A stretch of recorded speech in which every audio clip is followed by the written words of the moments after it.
Hi, I'm Jason Stanley with the Food Monster, where we understand that being overweight is not your fault. We also know that with the Food Monster you have the choice of permanent stress-free weight loss.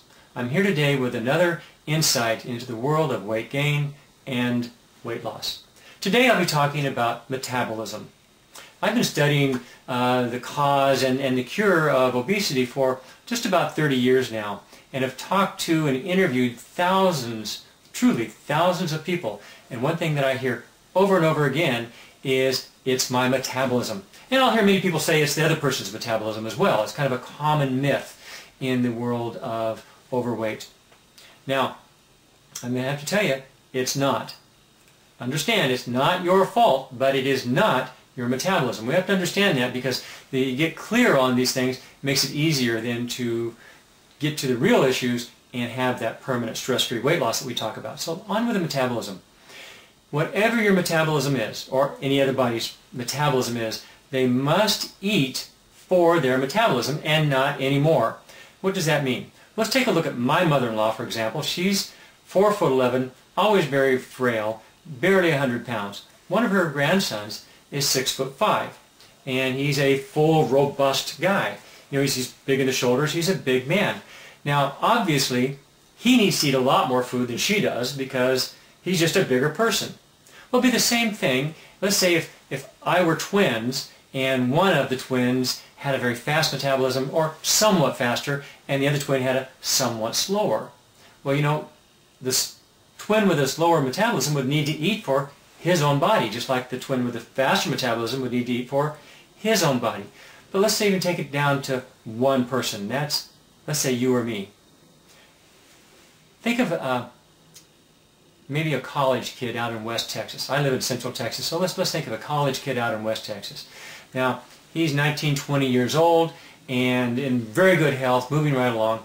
Now, all winter long, he's very serious, right? As we know, all young students are. He's very serious, and he's cracking the books, he's sitting at his desk, he's there all day in class, and in the evening he's working and he's studying, so he's not really moving around a lot. You know? He's not out there running around like he used to. He's out those books, hour in and hour out. Yet in the summertime, he goes out back to West Texas, back to home, and he gets a job, and he's out there baling hay, throwing these big old bales of hay up on the truck all day long. 8, 9 hours, baling hay, moving and moving and moving, burning up calories like crazy. Kind of like when you or I go to the gym, right? He's burning calories all day long. Now, the same guy that does this, let's say he's a senior this year, so that means he's already had 3 full years of college, and that's 3 full summers. 3 years of sitting studiously with very low activity, so his metabolism drops down for 9 months. 3 times that he's gone out for the summer, worked very hard, and exercised heavily, and his metabolism shot up.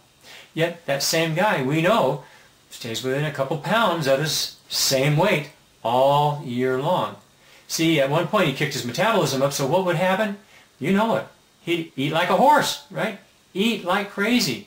But then when his studies kicked in, he went back to school, his metabolism slowly, but very, very remarkably so, drops off. And what did he do then? He just stopped eating so much. Didn't stop eating entirely, but stopped eating so much. He was eating for his metabolism at that time. Now, we all know this if we just kind of think about it. But we get stuck in all of the stuff coming at us. And let's face it, being overweight is no picnic. It's one of the last places that is politically acceptable to be ugly to. You know, people make comments, what have you, so we're looking for a way out, and metabolism is an easy place to blame. But just logic, just looking at logically, we recognize, you know what, if I have a slow metabolism, all that means is I need to eat less. Something is pushing me to eat more. You know, when I hear someone say I have a slow metabolism, then the next thing I'm almost guaranteed to say is, I can't eat as much as other people do. Because they eat a lot, I eat a little bit, and I gain weight. Fact is, you have to eat for what your body requires, and no more. And in my studies, I have talked to many people who've had seriously low metabolisms, you know, tested by doctors, what have you, that were normal weight.